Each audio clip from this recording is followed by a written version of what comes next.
কাৰ সাহসত এই বজৰং দলৰ নাম লৈ বজৰং দলৰ কিছু উদণ্ড ভণ্ড যুৱকে এই ধৰণৰ খ্ৰীষ্টমাছৰ সামগ্ৰী লণ্ডভণ্ড কৰিলে, স্কুলত আক্ৰমণ কৰিলে, বৰদিন পালন কৰিব নোৱাৰিলে, এই সাহস কাৰ উচতনিত পালে? ভাৰতবৰ্ষৰ সংবিধানে আমাক নিজৰ নিজৰ ধৰ্ম কৰাৰ সকলোকে অধিকাৰ দিছে।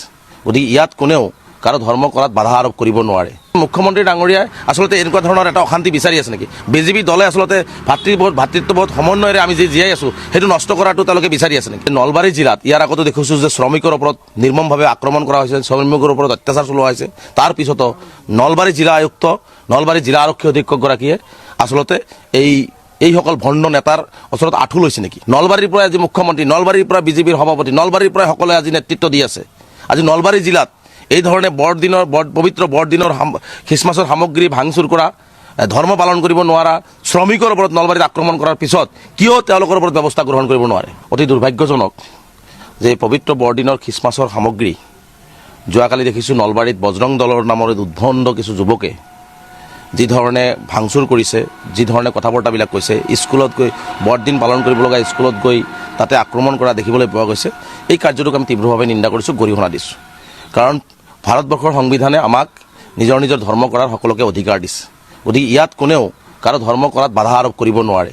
কিন্তু কাৰ সাহসত এই বজৰং দলৰ নাম লৈ বজৰং দলৰ কিছু উদণ্ড ভণ্ড যুৱকে এই ধৰণৰ খ্ৰীষ্টমাছৰ সামগ্ৰী লণ্ডভণ্ড কৰিলে, স্কুলত আক্ৰমণ কৰিলে, বৰদিন পালন কৰিব নোৱাৰিলে, এই সাহস কাৰ উচতনিত পালে? এইটোহে ডাঙৰ প্ৰশ্ন। আচলতে বুজা গৈ আছে যে নলবাৰী জিলাত ইয়াৰ আগতো দেখিছোঁ যে শ্ৰমিকৰ ওপৰত নিৰ্মমভাৱে আক্ৰমণ কৰা হৈছে, শ্ৰমিকৰ ওপৰত অত্যাচাৰ চলোৱা হৈছে। তাৰ পিছতো নলবাৰী জিলা আয়ুক্ত, নলবাৰী জিলা আৰক্ষী অধীক্ষকগৰাকীয়ে আচলতে এইসকল ভণ্ড নেতাৰ ওচৰত আঁঠু লৈছে নেকি? আমাৰ প্ৰশ্ন। নলবাৰীৰ পৰা আজি মুখ্যমন্ত্ৰী, নলবাৰীৰ পৰা বিজেপিৰ সভাপতি, নলবাৰীৰ পৰা সকলোৱে আজি নেতৃত্ব দি আছে।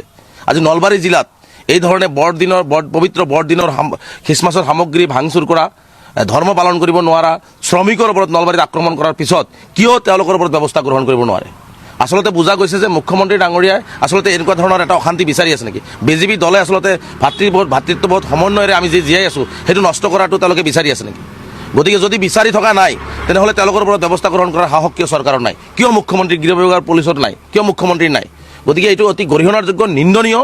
আৰু আমি খুব দুখ পাইছোঁ যে এজনৰ ধৰ্ম কৰিব যোৱা অনুষ্ঠানত ধৰ্মীয় সামগ্ৰী, খ্ৰীষ্টমাছৰ সামগ্ৰী এইবোৰ ভাঙিছোঁ, লণ্ডভণ্ড কৰা, ধৰ্ম পালন কৰিব নোৱাৰা এই ধৰণৰ কথা বতৰা কোৱাটো অসমত কিন্তু আমি প্ৰথমবাৰে এনেকুৱা ঘটনা আমি দেখিবলৈ পালোঁ। এজন অসমীয়া যুৱক হিচাপে আমি লজ্জাবোধ কৰিছোঁ আৰু এজন অসমীয়া হিচাপে আমি বহুত দুখ পাইছোঁ।